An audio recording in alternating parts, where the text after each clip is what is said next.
Nah, sekarang kita ngomongin tujuannya nih. Kenapa cewek-cewek di masa itu disuruh pakai jilbab? Nah, dulu pas zaman Nabi tahun 600-an itu, kakus itu kan belum kayak toilet modern kayak sekarang ya. Tempat kakus tuh lumayan berjarak sama pemukiman. Jadi kalau cewek-cewek pada kebelet nih malam-malam, mereka jadi harus ke tempat kakus yang jauh dari pemukiman dan gelap-gelapan. Dan iya nggak aman, jadi suka digangguin bahkan diperkosa. Terus turunlah ayat yang memerintahkan pakai jilbab, Al-Ahzab yang 9 tadi.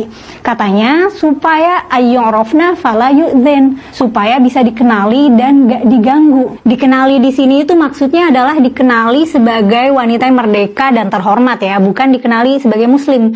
Jadi tujuan utamanya bukan untuk identitas sebagai muslim. Lagian jilbab sebagai pakaian itu dulunya bukan pakaian eksklusif muslimah kok. Yahudi dan Nasrani pada masa itu juga pakai jilbab. Emang fashion culture-nya begitu, panas kan di sana. Nah, terus kenapa kok disuruh berjilbab supaya dikenali sebagai wanita yang merdeka? Nah, konteks ini penting nih. Jadi dulu kan masih ada perbudakan ya. Jadi cewek tuh ada yang cewek merdeka, ada yang cewek budak atau hamba sahaya. Nah, perbudakan ini bukan karena Islam yang enable ya. Ya emang dari sebelum Islam ada, situasi sosialnya emang begitu saat itu. Nah, perintah pakai jilbab itu buat status sosial supaya nggak diganggu. Karena wanita merdeka nggak boleh diganggu, they belong to a tribe. Dulu kan hidupnya bersuku-suku. Nah, sesama suku tuh saling melindungi. Kalau ada orang dari suku lain ngeganggu seseorang dari suku tertentu, ya itu berarti ngajak ribut satu suku. Perang suku saat itu emang umum. Nah, sedangkan hamba saya ini nggak belong to a tribe. Dia bukan bagian dari suku atau klan tertentu. Bahkan dia nggak memiliki dirinya sendiri, nggak punya otoritas atas dirinya sendiri. Dia diperjualbelikan dan terserah tuannya tuh cewek mau diapain. Nah, cewek budak nih nggak punya pelindung. Jadi kalau digangguin, ya udah. Kedengarannya kejam ya. Nanti kapan-kapan aku cerita deh soal perbudakan sebelum dan setelah Islam. Tapi sekarang kita fokus jilbab dulu. Nah, terus perintah jilbab yang lain itu yang julurkan himar ke dada itu, konteksnya itu karena ada salah satu istri Nabi yang nyeletuk komplain ada seseorang yang pakai himar tapi dada terekspos. Jadi bukan cuma jilbab sih ya, tapi kebuka gitu. Dia bilang itu, dia komplain gitu, itu sejelek-jeleknya pakaian gitu. Nah, terus muncul perintah dari Tuhan suruh julurin himar ke dada. Jadi ya alasannya ayat itu turun itu untuk modesty, untuk kesopanan. Jadi itu ya alasannya diperintahkan berjilbab untuk status sosial supaya dikenal sebagai wanita merdeka, dan disuruh nutupin dada itu untuk kesopanan. Nah, kalau soal masuk neraka di Quran sih nggak ada sampai mention konsekuensinya sejauh itu ya. Nah, sekarang kita masuk nih ke gimana ulama nyusun framework untuk menghasilkan fatwa. Jilbab ini kan lumayan beragam ya fatwanya, ada yang bilang wajib, ada yang bilang anjuran aja. Nah, kebanyakan ulama itu literal banget cara kerjanya. Kalau di teksnya bilang A, ya harus A, meskipun A itu misalnya udah nggak relevan lagi sama konteks terkini.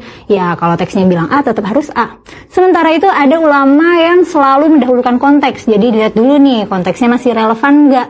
Masih relevan nggak sama alasan perintah jilbab tadi? Jadi, arahan dari scripture, dari teksnya itu, nggak diikutin gitu aja tanpa reasoning. Kalau konteks Indonesia 2022, menurut kamu berjilbab itu masih relevan nggak?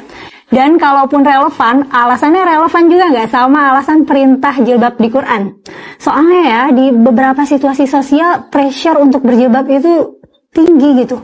Kalau nggak berjilbab, takut dapat hukuman sosial. Atau bisa juga sih lingkungannya justru nge-pressure untuk nggak berjilbab ya, bisa juga sih. Nah, untungnya di Indonesia, selain Aceh ya, nggak pakai jilbab di komunitas muslim ya paling hukumannya hukuman sosial ya, nggak dipukulin sampai mati kayak di Iran. Padahal nih ya, ngomongin soal dampak berjilbab secara kolektif. Padahal nih ya, ngomongin soal dampak berjilbab secara kolektif gitu, misalnya ada dua kelompok society, yang satu perempuan-perempuan itu pakai kerudung, satu lagi enggak. Nah, terus dampak konkret negatifnya apa sih? Showing hair doesn't hurt anybody. Ya idealnya begitu, tapi ya ada aja kelompok yang terganggu banget kalau cewek nggak pakai kerudung. Coba deh sekarang tulis pendapat kamu di kolom komentar. Kalau kamu cewek boleh juga ceritain pengalaman kamu. Nah, dan boleh juga sih untuk request aku bahas apa gitu, tulis di komen ya. Makasih sudah menonton sampai habis, aku Mela pamit dulu ya. Ada hal yang cukup menarik untuk kita garis bawahi dan menjadi catatan penting khususnya terkait dengan muslimah dimanapun berada.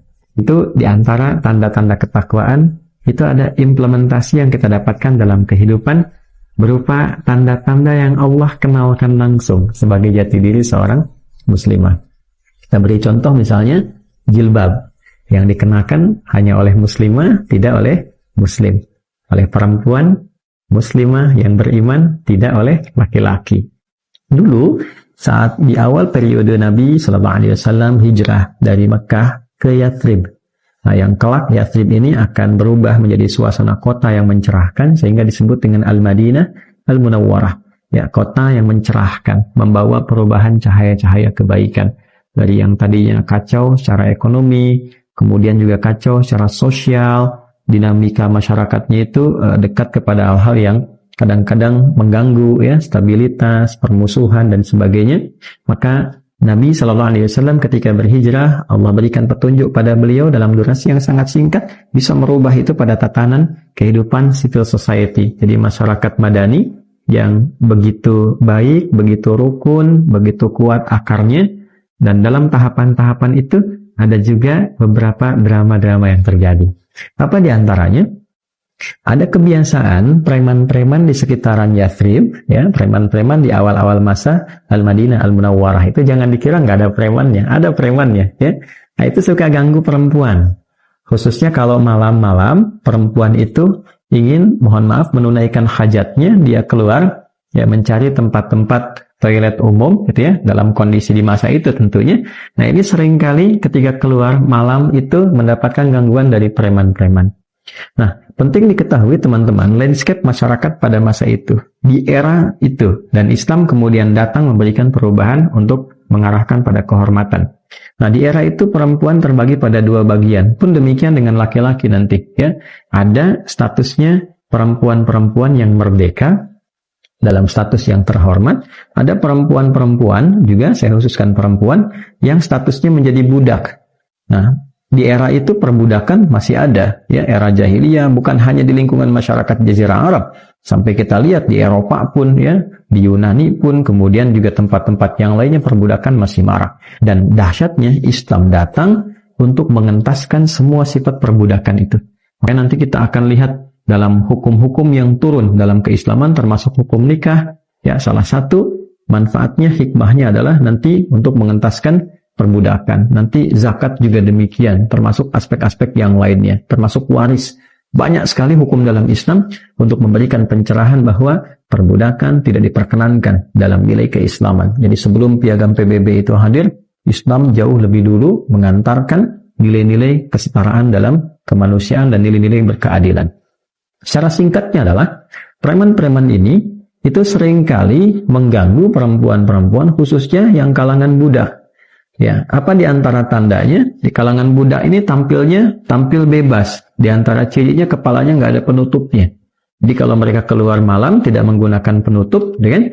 Nah, itu mereka pastikan bahwa ini budak, bisa diganggu, bisa dikerjai dan sebagainya. Nah, ada beberapa perempuan merdeka pun, ya, yang ternyata juga karena hajat tertentu dia tidak sempat menutup kepalanya, kemudian dia keluar terganggu juga. Dalam situasi itu ternyata didapati pula, ya, beberapa perempuan yang beriman, muslimah, ketika keluar dan ayat tentang kerudung, tentang jilbab itu belum turun, ya, khususnya tentang jilbab, karena nanti berbeda antara menutup kerudung saja dengan jilbab yang melonggarkan dan merendahkan. Begitu keluar, kemudian terganggu dan dilaporkanlah itu kepada Nabi Shallallahu Alaihi Wasallam. Nah, laporan yang disampaikan kepada Nabi itu, terganggunya seorang perempuan muslimah, itu yang menjadikan respon Allah Subhanahu wa taala turun dengan langsung menurunkan satu wahyu yang dengan wahyu itu mengangkat derajat seluruh perempuan muslimah menjadi terhormat, dan dengan itu pula membebaskan nilai-nilai perbudakan, disamakan baik merdeka ataupun yang budak. Sepanjang Anda sudah masuk Islam, Anda terhormat di hadapan Allah Subhanahu wa taala. Naik status, semua dalam keadaan terhormat. Nah, apa simbolisasi nilai penghormatan itu dan penjagaan kepadanya? Turunlah kemudian tuntunan syariat di surah ke-33, di surah Al-Ahzab, surah 33 ayat 59, di halaman 420.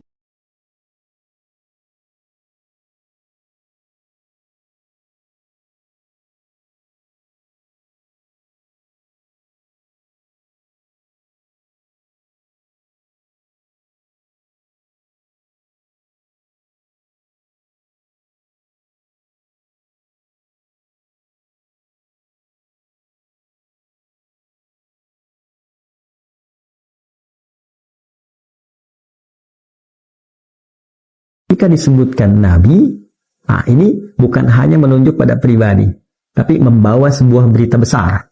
Ya, dari kata naba, nubuwah. Orang yang menerima naba disebut nabi. Ya, naba itu berita yang besar, yang agung, yang istimewa. Jadi kalau ada informasi dibuka dengan kata ya ayyuhan nabi, wahai orang yang ditugaskan oleh Allah membawa berita yang agung, yang istimewa.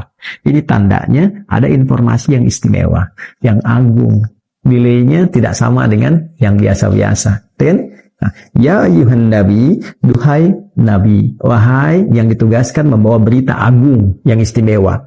Apa berita itu? Qul li azwajika wa banatika wa nisa'il mu'minin. Ya, sampaikan, viralkan, katakan pada satu istri-istrimu. Yang kedua, banatik, anak-anakmu yang perempuan. Yang ketiga, nisa'il mu'minin, seluruh perempuan yang beriman. Nah, dia seluruh perempuan yang beriman. Yudnina 'alaihinna min jalabibihinna. Mulai sekarang, kata Allah, sampaikan pada mereka, kenakan jilbab.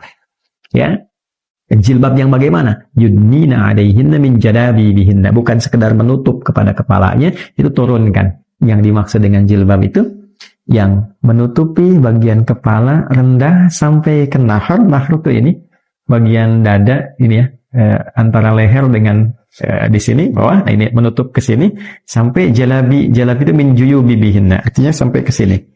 Ya, setidaknya ini paling rendahnya itu segini. Tutup sampai segini sehingga tertutup bagian-bagian terutama aurat pokoknya gitu kan. Perempuan kan seluruh bagiannya aurat kecuali nanti beberapa yang tampak illama dhahara minha, kan? Seperti telapak tangan dalam kondisi-kondisi tertentu dengan wajah, gitu kan. Nah, ini yang lainnya ditutup. Yang paling menarik adalah apa? Tutup itu dari kepala, setidaknya rendahkan turun ke bawah, ya. Nah, kalau cuma sampai sini namanya khimar, kerudung. Nah, kerudung itu kan suka ada modelnya yang sampai sini, ya kan? Nah, ini turunkan ke bawah. Sehingga tertutup, ya. Bukan terbungkus ya, kalau mohon maaf gitu ya. Kalau terbungkus itu izin ya, kadang ketat, terlihat bukan itu. Ya, jilbab itu sesuatu yang ketika diulurkan itu ya longgar sehingga tertutup dengan sempurna bagiannya. Nah, apa tujuannya menggunakan jilbab itu? Dzalika adana ayyurafna fala yu'tain. Itu tanda awal Anda dikenal sebagai muslimah. Ya, yang terhormat. Nah, yu'rafna di sini ada tafsiran pertama di kalangan ulama itu untuk menunjukkan satu, ya, bagi perempuan-perempuan yang merdeka khususnya gunakan itu sehingga merubah kesan bagi orang-orang yang bertindak kriminal ini, ya, dengan mohon maaf hasad seksual dan nafsu yang kurang bagus ini, ya, mengetahui bahwa oh ini perempuan terhormat, ya, ini orang merdeka. Tapi menariknya ayat ini pun diungkapkan dengan kata yang umum, nisa'il mu'minin, ya, nisa'il mu'minin itu bisa untuk yang merdeka, bisa digunakan juga untuk yang budak di masa itu, karena hukum mengatakan al-ibratu bi umumil lafzi la bi khususis sababi. Ya, hukum itu, hikmah itu diambil dari keumuman lafaz, tidak dikhususkan kepada sebab turunnya atau kondisi saat turunnya.